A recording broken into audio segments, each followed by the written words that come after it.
Bonjour et bienvenue à notre webinaire d'aujourd'hui concernant la philanthropie et les dons planifiés.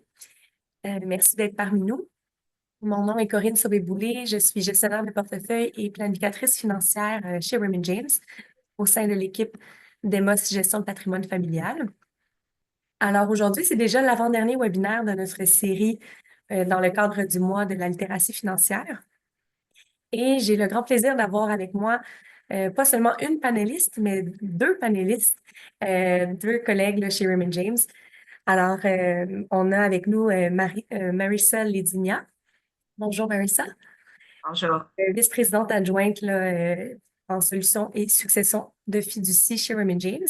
Et on a aussi avec nous Annie Bélanger. Bonjour Annie. Bonjour. Qui est spécialiste en planification successorale et conseillère en sécurité financière chez Raymond James. Donc, merci d'être avec nous. Juste avant de vous introduire, je vais faire un petit rappel à nos auditeurs. La présentation va être enregistrée. Alors, nous allons pouvoir partager l'enregistrement par la suite. Là, on va probablement le partager d'ici la fin novembre, début décembre. Si jamais vous voulez réécouter la présentation ou la partager avec des gens de votre entourage. Et mon deuxième rappel, c'est que je vous invite à poser des questions. Alors, on a la chance d'avoir deux spécialistes avec nous. Si vous avez des questions, posez-les par écrit dans le bas de votre écran et on va y répondre au fur et à mesure là, de la présentation. Alors, ne vous gênez pas, les questions sont anonymes. Alors, sans plus tarder, je vous laisse la parole, Marissa et Annie. Oui, parfait. Merci, Corinne. Et bienvenue tout le monde aujourd'hui. Je vais juste brièvement te donner l'ordre du jour. Alors, on va discuter brièvement l'environnement philanthropique au Canada. Deuxièmement, ce qui signifie les dons planifiés, comment de transformer les impôts en dons, considérations en matière de planification successorale et on va discuter à la fin la Fondation Raymond James Canada et comment on peut vous aider avec vos donations. Alors,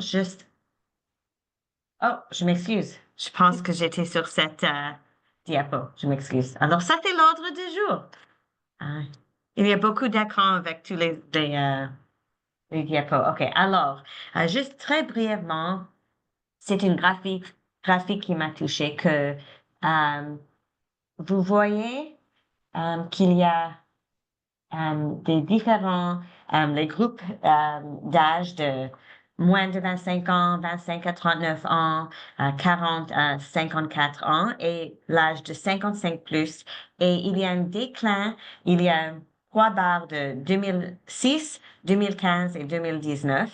Et dans chaque période, à chaque moment de temps, vous voyez qu'il y a un déclin constant de 2006 à 2019 dans les donations, la Giving Participation Rate. Ça descend chaque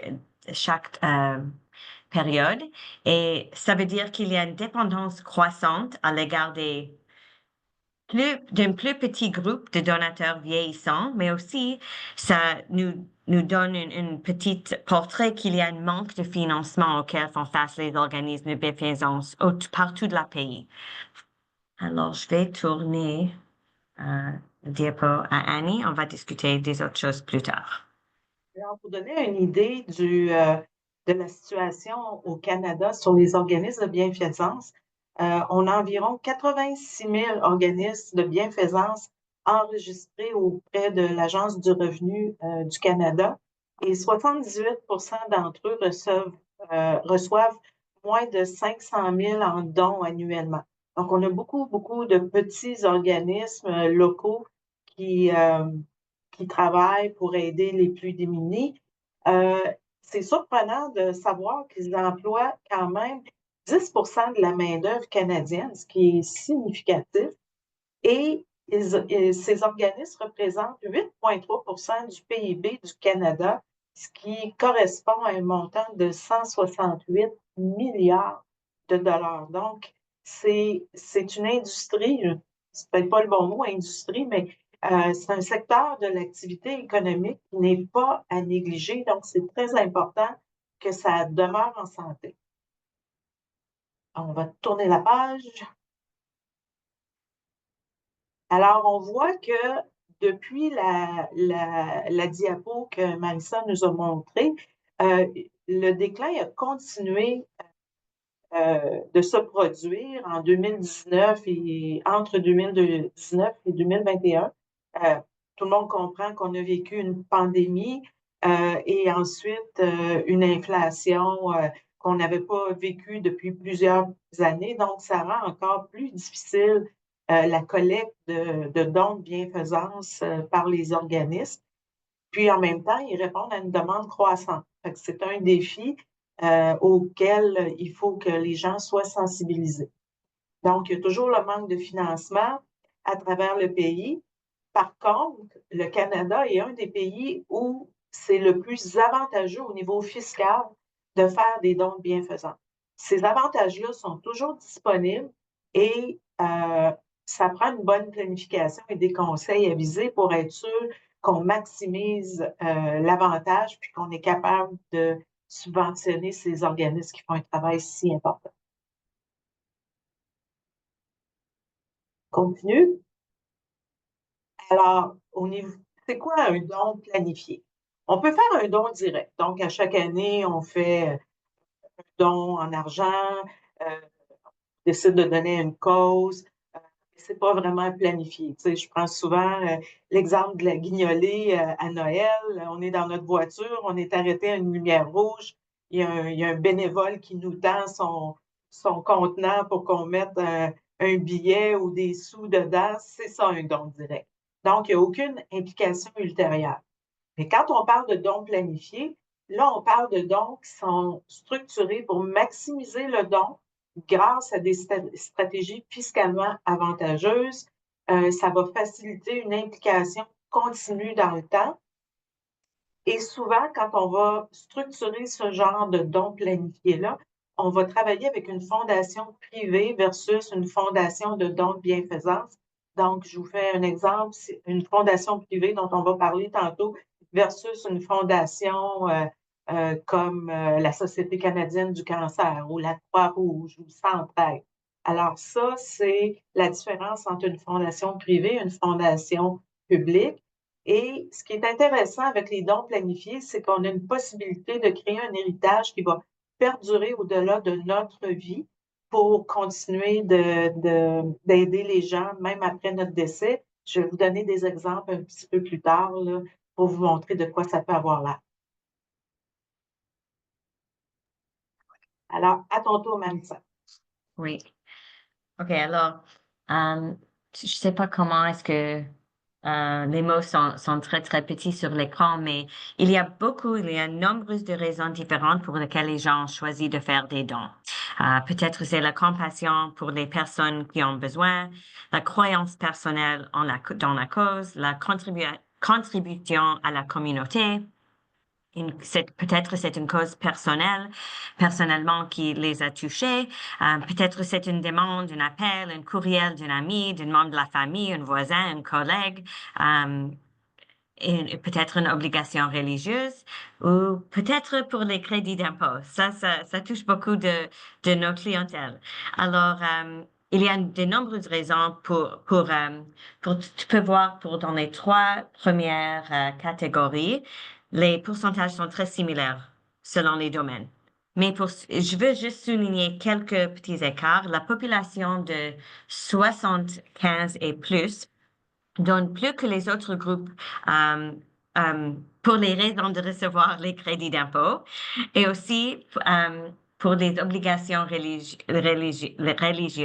Et ça, c'est quelque chose que ça nous montre juste que les jeunes générations, la population moins âgée est moins religieuse. Et c'est quelque chose de penser pour la future, pour ces institutions.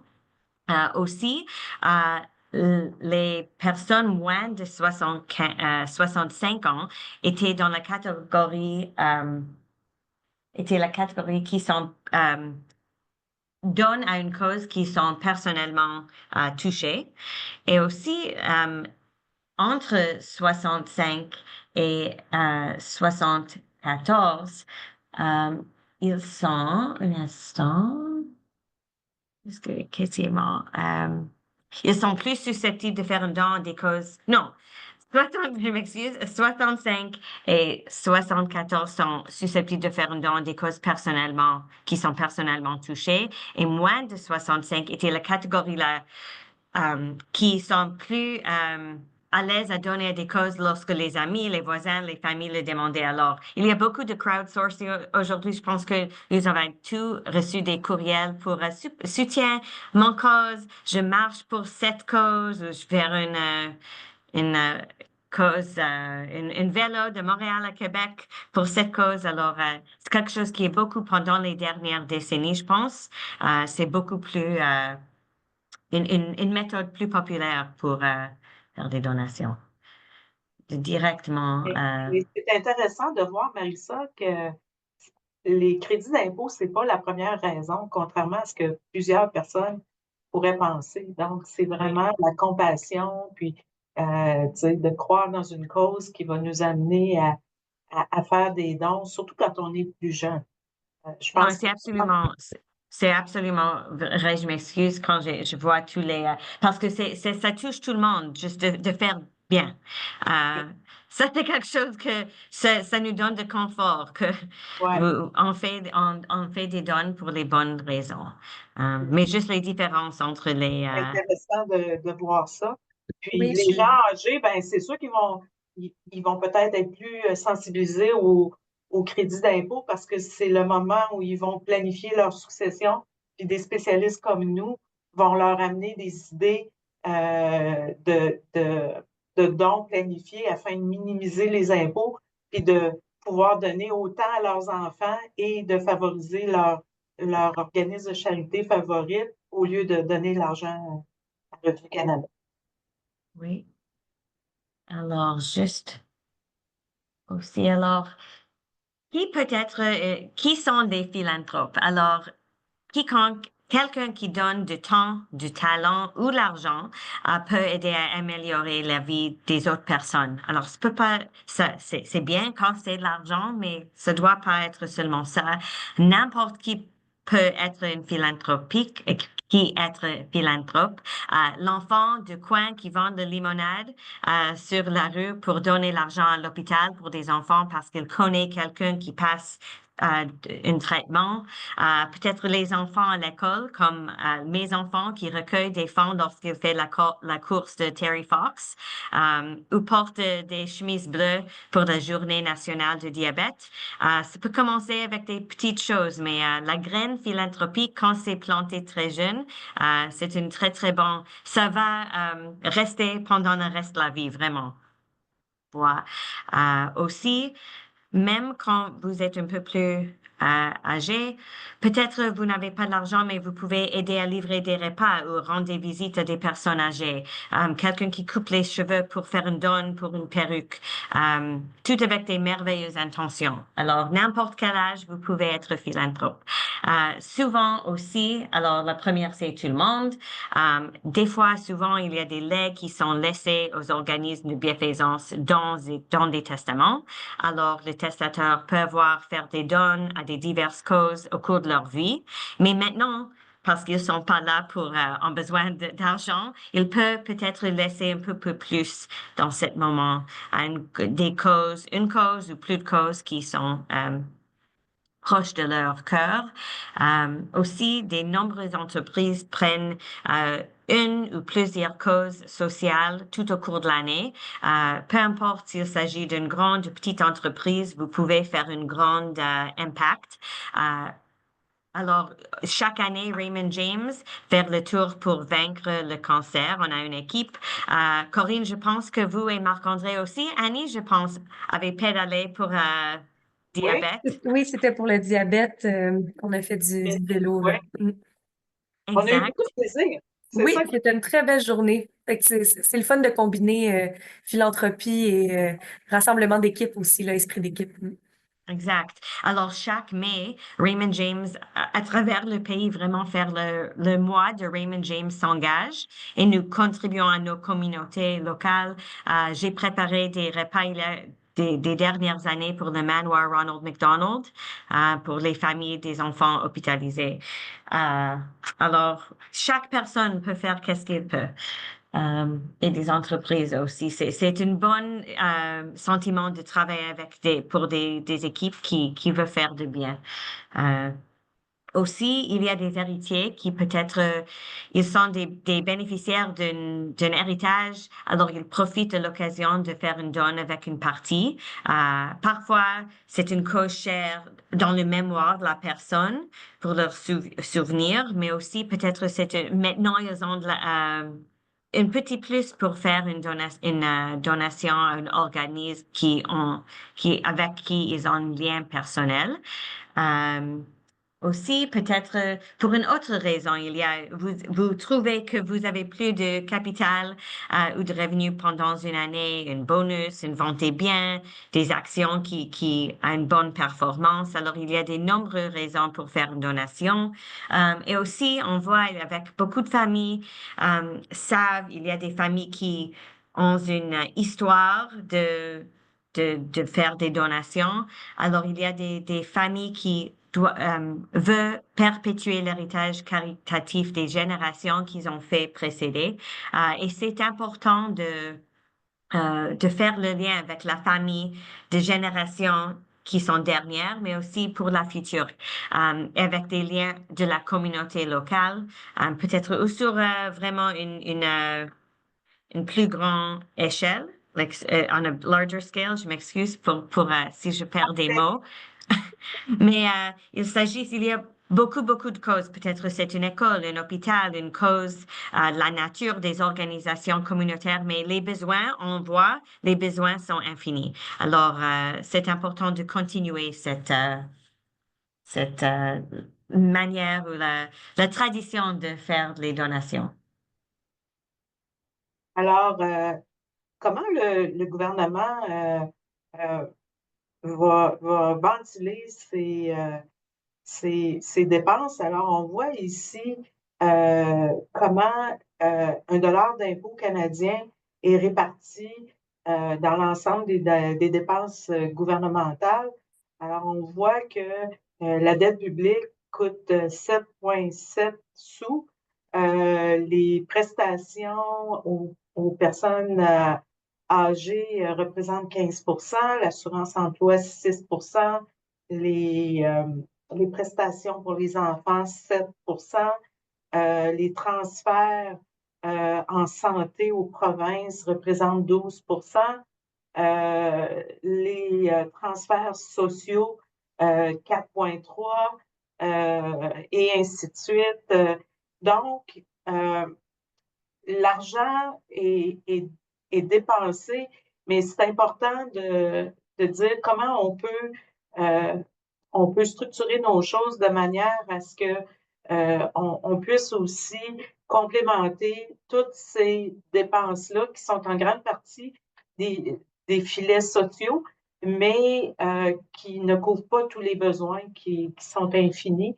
Alors, dans les prochaines diapos, on va pouvoir voir comment ça s'articule en termes monétaires et fiscaux le fait de donner des sous à un organisme de charité. Marissa, est-ce que tu veux continuer ou tu veux que je le fasse? Je pense que c'est gelé ou quelque chose. Un instant. OK. Alors, Oh, c'est ça, Annie, on c'est revient ça. en arrière. On va revenir en arrière. OK. Alors, alors quand on fait un don fiscal, euh, ça donne un crédit d'impôt pour les particuliers, puis on peut aller jusqu'à 75 du revenu net. Même les résidents du Québec peuvent déduire ces crédits d'impôt-là jusqu'à 100 du revenu. Bon, évidemment, pendant qu'on est vivant, c'est rare qu'on va vouloir faire des dons pour le commun des mortels de déduire 75 de son revenu net. Mais dans l'année du décès, souvent, on va, on va planifier les choses pour diminuer les impôts au décès de la personne qui vient quitter parce que on sait que cette année-là, on est réputé disposer de tous nos biens. Donc, ça crée beaucoup d'impôts.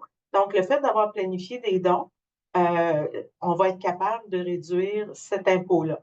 Puis si on a des dons non utilisés, ben, on peut les reporter sur les 5 ans suivants. Donc, si on fait un gros don une année donnée, puis qu'on n'a pas suffisamment de revenus pour l'appliquer au complet, ben, on peut l'étaler sur 5 ans. Et au niveau des couples mariés, on peut regrouper les dons et les déclarer sur une seule déclaration jusqu'à concurrence de la limite personnelle. Au niveau des sociétés, ben, le concept de crédit d'impôt n'existe pas. Donc, c'est une déduction qui peut aller jusqu'à 75 du revenu net dans l'année.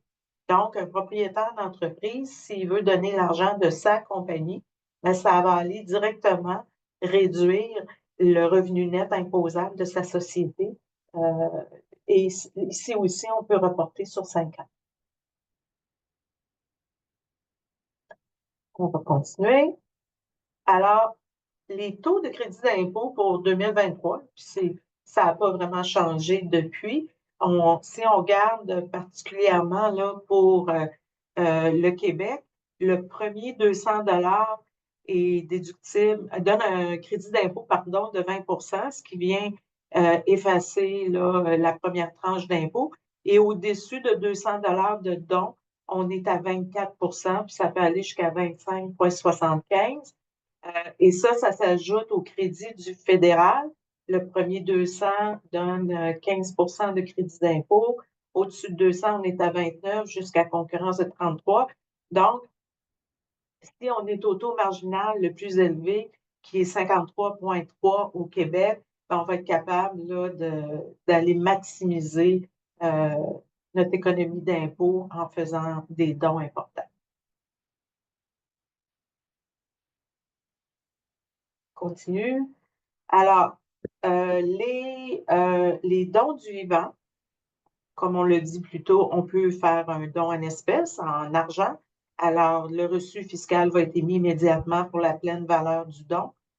Généralement, les organismes émettent des reçus pour des dons supérieurs à 10 On peut donner des titres en nature. Donc, si on possède, par exemple, une action cotée en bourse comme l'action de la banque TD, par exemple. Alors, on peut donner directement l'action sans la vendre et on va avoir un reçu fiscal émis pour la juste valeur marchande du titre au moment où on fait le don. Et on va complètement éliminer l'impôt sur le gain en capital. Alors, je vais m'expliquer. Mettons qu'on a une action qu'on a achetée 100 puis qu'elle vaut 1000 normalement, on aurait un gain en capital de 900 qui serait imposé à 50 mais en donnant directement le titre, on n'a pas besoin de payer l'impôt sur le gain en capital parce que c'est l'organisme de charité qui va vendre elle-même le titre après l'avoir reçu et elle ne paye pas d'impôt. Donc, c'est plus avantageux de le faire comme ça que de vendre le titre d'abord, payer l'impôt et ensuite donner le solde à une œuvre de bienfaisance. C'est la même chose pour les dons d'une société de portefeuille. Alors, Annie, je ferais juste une petite précision, là, excuse-moi. Juste pour, il y en a pour qui c'est clair, là, mais quand on parle d'impôts sur ces actions-là là, qui ont pris de la valeur, on parle dans des comptes de placement non enregistrés, donc imposables, ce qui exclut les CELI, les REER, les CELIAP, les régimes enregistrés, tu sais, tout ça, il n'y a pas d'impôt sur le gain quand vous vendez, mais là, on parle vraiment de placement à l'extérieur de ces. Tout à fait. Merci de la précision. Et Annie, est-ce que je peux juste ajouter, presque toutes les charités aujourd'hui acceptent. Exact.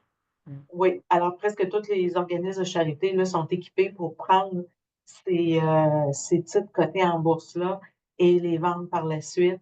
Et c'est plus avantageux pour l'individu qui donne que de vendre à la base, payer l'impôt, et ainsi de suite. C'est le même mécanisme si on a une société de portefeuille, en bon français, une compagnie de gestion. Alors, on peut avoir une compagnie de gestion qui détient des titres cotés en bourse. Alors, encore une fois, le reçu fiscal va être émis pour la juste valeur marchande du don.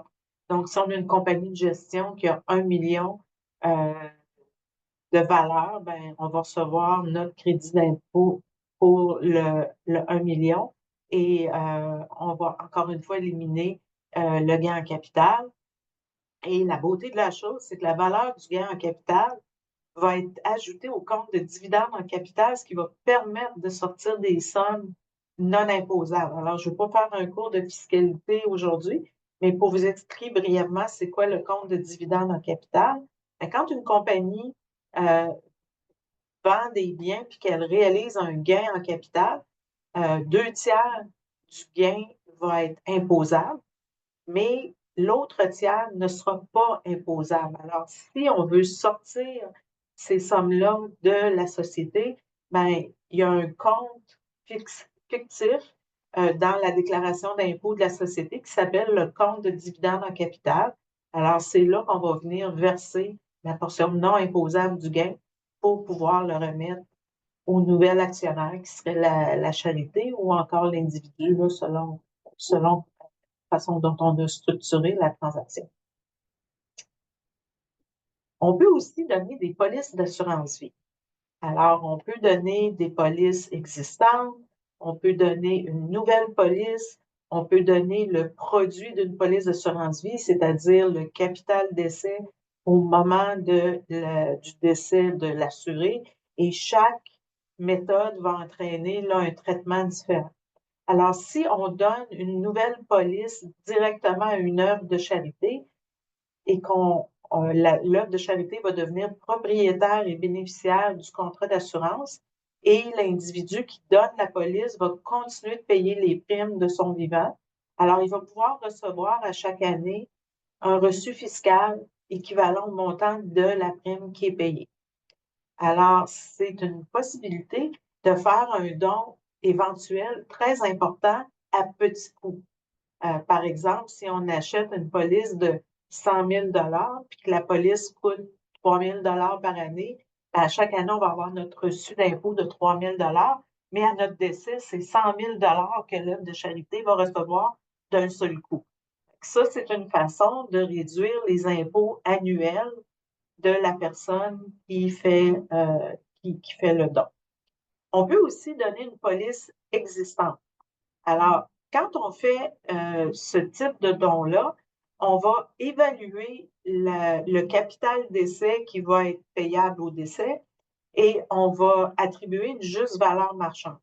Alors, simplement dit, ce qu'on va faire, c'est que, mettons, on a une police de 100 000 et que l'assuré a 55 ans, il donne sa police à l'œuvre de charité. On va faire une évaluation, dire s'il décède dans 30 ans d'ici, le 100 000 combien il vaut en dollars d'aujourd'hui. Et ça va être ça, la juste valeur marchande. Et le reçu d'impôt va être équivalent à ce calcul-là. Ensuite, l'individu peut décider de continuer de payer les primes futures et il va recevoir aussi un crédit annuellement pour les primes payées. Alors, c'est une possibilité quand on veut donner des polices d'assurance qui sont peut-être plus nécessaires dans notre planification successorale. Je vais vous donner un exemple que j'ai fait il y a quelques années. J'avais un propriétaire d'entreprise qui avait vendu sa compagnie et il faisait face à une facture d'impôt importante là, de 2 ou 3 millions qu'il devait payer suite à cette vente-là. Alors, on cherchait une façon de créer des crédits d'impôt, des déductions. Fait qu'on a regardé tous ses actifs.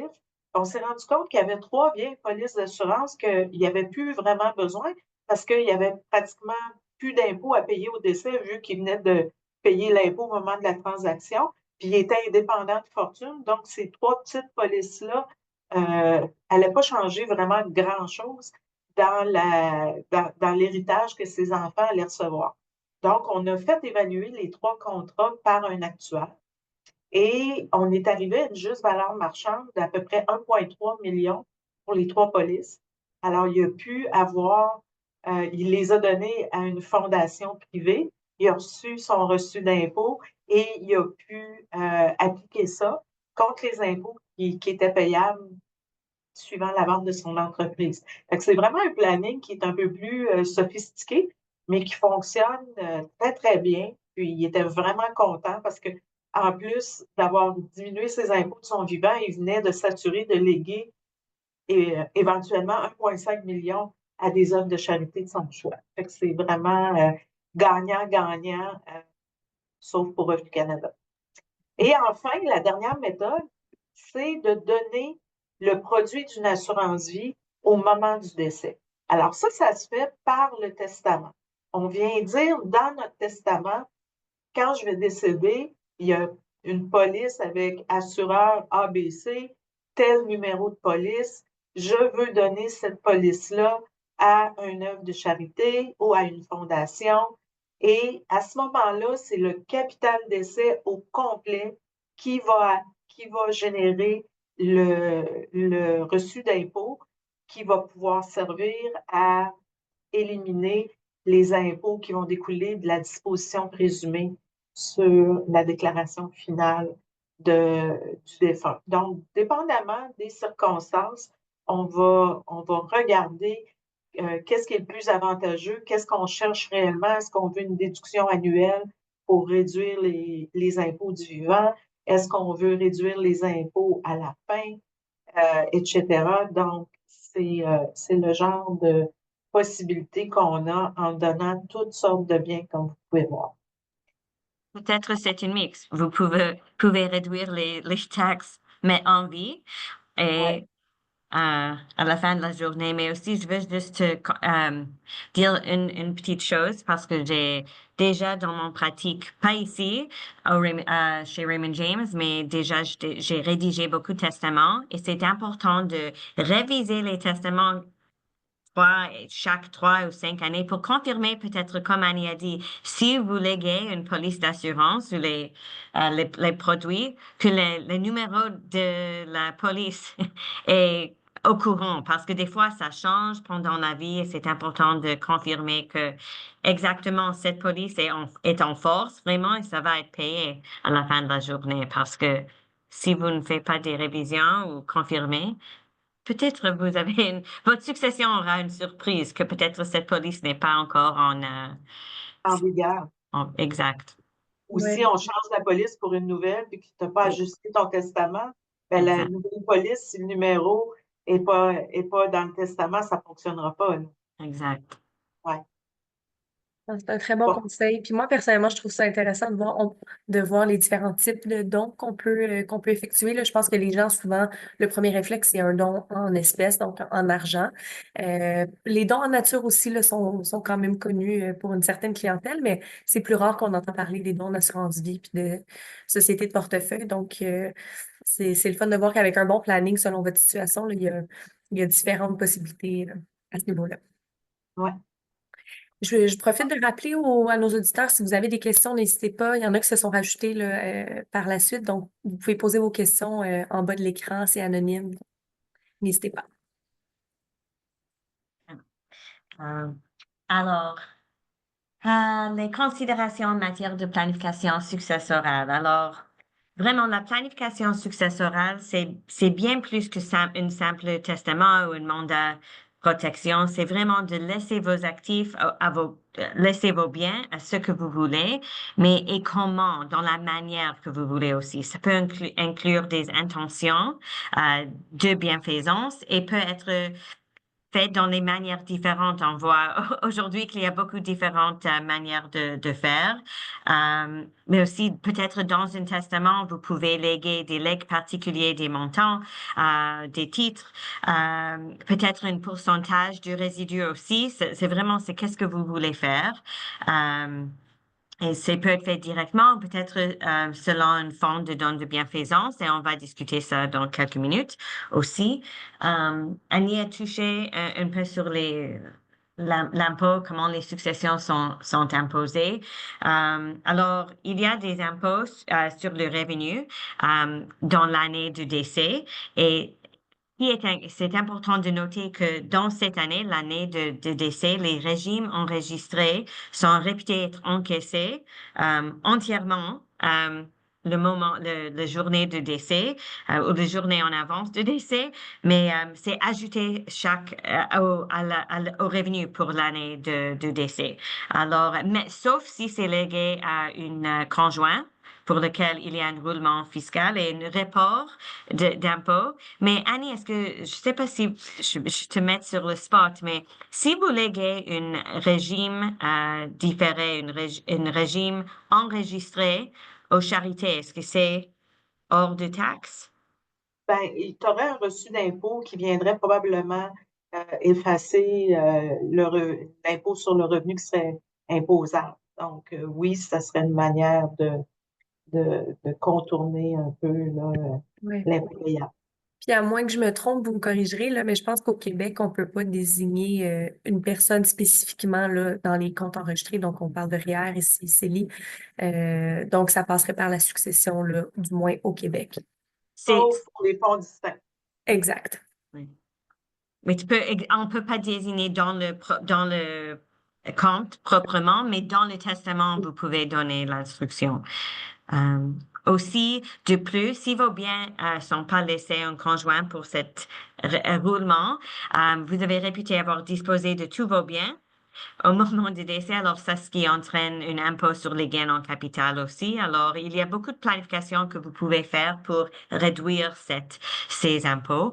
Alors, penser aux implications fiscales amène beaucoup à penser aux dons de bienfaisance comme une moyen de laisser des montants à des organismes de bienfaisance afin de maximiser les crédits d'impôt. Alors, comme Annie a dit en avant, c'est gagnant-gagnant, mais pas pour le Revenu Québec et Canada Revenue Agency. Mais c'est important de penser comment est-ce qu'on peut faire bien avec la succession. Alors, vous pouvez également assurer, si vous faites de bonnes planifications, que vous pouvez laisser le montant le plus possible à vos proches, mais en même temps soutenir des organismes de bienfaisance. Et nous, chez Raymond James, je pense que Annie et Corinne peuvent dire oui aussi que nous voyons de plus en plus les clients qui font des donations, qui utilisent notre fonds de bienfaisance aussi, parce que les clients veulent la flexibilité de faire des dons au fil du temps aussi pour laisser un héritage vraiment durable pendant leur vie et après. De leur décès aussi.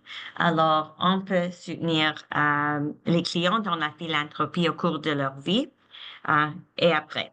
Alors, juste brièvement concernant la fondation de Raymond James à Canada. Alors, on veut aider nos clients avec les familles, les personnes, les entreprises et les organismes vraiment de bienfaisance à bâtir des héritages qui sont ici pour des générations, vraiment. Encore, après que vous n'êtes pas ici au moment. Nous travaillons avec Corinne, Marc-André, toute l'équipe de Demos pour vraiment et leurs clients de faire des plans personnalisés pour chaque personne. Chaque situation est différente. On planifie pour chaque personne dans une différente manière concernant leur donation aussi. Et si je vais discuter les détails dans une minute, mais nous offrons des administrations simplifiées il y a beaucoup dans le passé, il y a beaucoup j'entends beaucoup de personnes parler des fondations privées, mais il y a un grand coût de faire une fondation privée.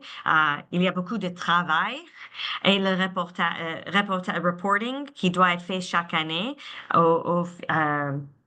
les Revenu Québec et Canada Revenue Agency, l'agence de Canada Revenue, et on fait tout chez Raymond, chez la fondation ici. Si vous travaillez avec nous pour créer une fonds de bienfaisance. Alors, juste quelque chose d'autre. Alors, nous, ici, on veut soutenir tous les clients avec leur philanthropie. On va faire tout vraiment de A à Z, de conceptualisation jusqu'au établissement de fonds, de véhicules, de faire vos donations. Et on va intégrer les stratégies, comme j'ai dit, pour la planification pendant votre vie ou après. Et on peut faire des donations à votre fonds de bienfaisance dans beaucoup de différentes manières. On peut faire des ajouts de l'argent directement. Comme on a discuté, on peut faire les donations des titres. Ça va entrer dans votre fonds de bienfaisance et on va faire les donations directement de votre fonds aux des organismes. Aussi, comme Annie a discuté, il y a beaucoup des stratégies avec l'assurance aussi. Ça peut rentrer dans votre fonds et à la fin de la journée, vous pouvez faire des subventions avec les montants.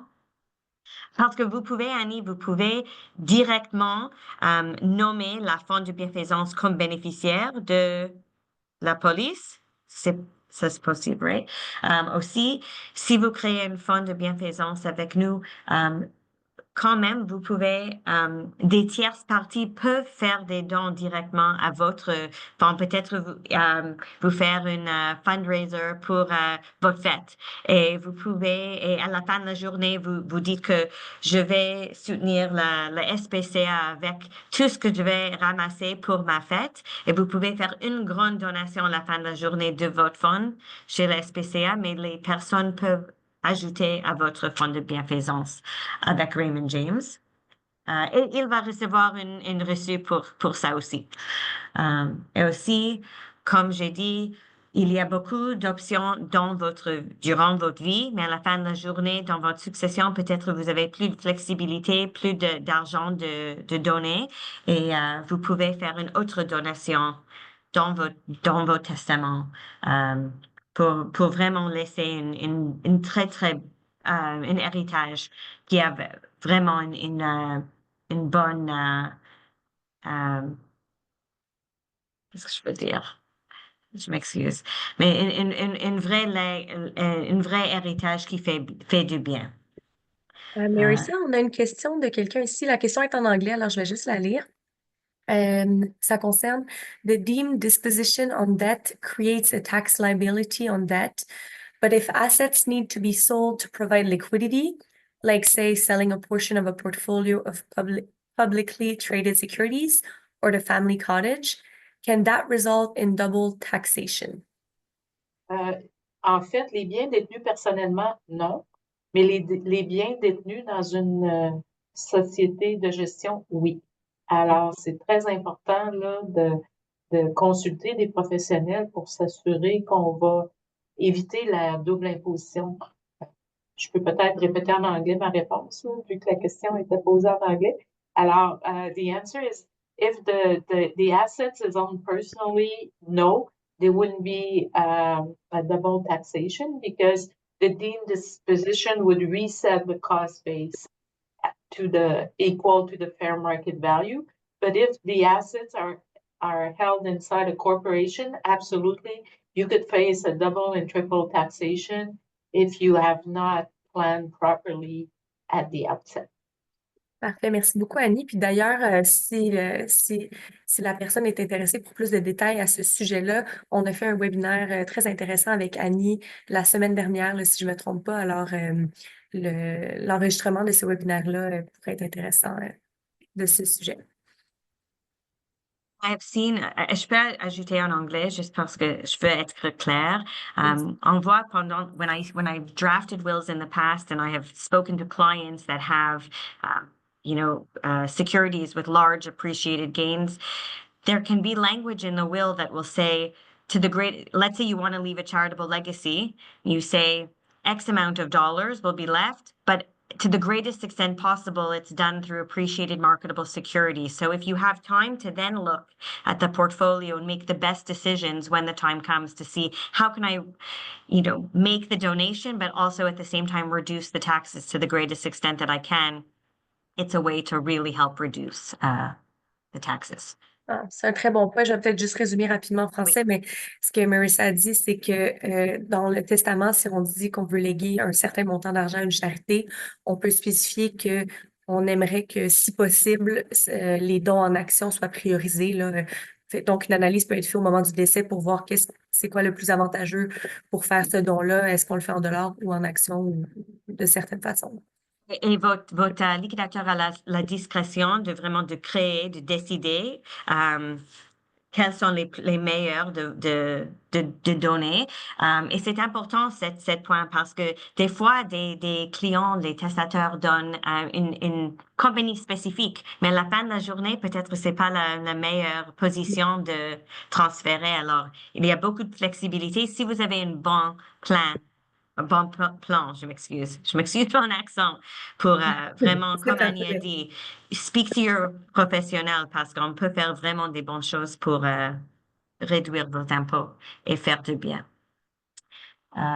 Alors, comment ça fonctionne ici avec la Fondation Raymond James si vous voulez créer une fonds de bienfaisance? Alors, vous pouvez ouvrir un fonds avec un montant initial de 100 000 dollars et à cet moment-là, vous recevez, je m'excuse, une reçu fiscale pour tout le montant, le 100 000 ou n'importe quel montant vous donnez. Après ça, ça va rester dans un compte différent avec votre conseiller, avec l'équipe de Demos, et ça va continuer de croître à l'abri de l'impôt parce que c'est déjà donné. Et après, de cet montant, de cet compte, vous êtes en charge. Vous désignez chaque année, quand vous voulez vraiment, vous pouvez faire des instructions à notre fondation de faire des subventions à des charités, à des organismes que vous voulez soutenir. Et ça peut être récurrente, ça peut être une fois par année, trimestriellement. C'est vraiment qu'est-ce que vous voulez. Vous pouvez changer ça chaque année. Vraiment, les organismes. C'est à ton choix. C'est très, très flexible et on fait tout behind the scenes vraiment pour toute l'administration. Alors, Est-ce que je peux donner comme, un exemple de cas vécu oui, pour que les gens comprennent bien comment ça s'articule, tout ça? Euh, quand on veut donner des sous puis qu'on choisit un organisme de charité, ben, les choses peuvent changer au fil du temps, puis l'organisme peut disparaître ou on peut décider que nos intérêts vont changer dans le temps. Et puis, c'est pas nécessairement rapide quand on veut donner des gros montants. Alors, il y a quelques années, j'ai eu un client qui a vendu son entreprise euh, très peu de temps avant la fin de l'année civile, donc avant le 31 décembre. Et ses conseillers fiscaux, suite à la vente de l'entreprise, lui ont dit tu as une facture d'impôt de 6,2 millions à payer, mais si tu fais un don de 6,2 millions, ben, ça va effacer ta facture d'impôt. Puis, au lieu d'envoyer l'argent Revenu Québec et à l'Agence du revenu du Canada, tu vas faire un don, tu vas faire une bonne action avec ces fonds-là. Le problème, c'est donner 6,2 millions, qui avait les moyens, là, parce que l'entreprise avait été vendue pour à peu près 80 millions. Euh, le problème, c'est comment tu décides en l'espace d'une semaine ou deux à qui tu donnes 6,2 millions.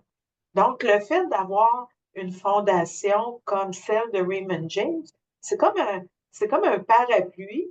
Tu peux envoyer ton argent là, tu as tout de suite ton reçu d'impôt qui peut être applicable contre ta transaction, mais là, il y avait amplement le temps de réfléchir aux causes qui lui tenaient le plus à cœur, puis comment, tu sais, d'en choisir plus qu'une et décider quand, comment, combien. Alors, c'est le grand avantage parce que tu as beaucoup plus de flexibilité à peu de frais parce que mettre une fondation privée sur pied, comme Marisol l'a dit tantôt, c'est très compliqué, c'est long, c'est coûteux. Il y a beaucoup de reporting à faire à chaque année, alors qu'ici, on vient simplement utiliser la structure de la Fondation Raymond James Canada pour, pour faire la même chose dans le fond, mais c'est beaucoup plus simplement et à faible coût. Donc, c'est ce que le client a fait.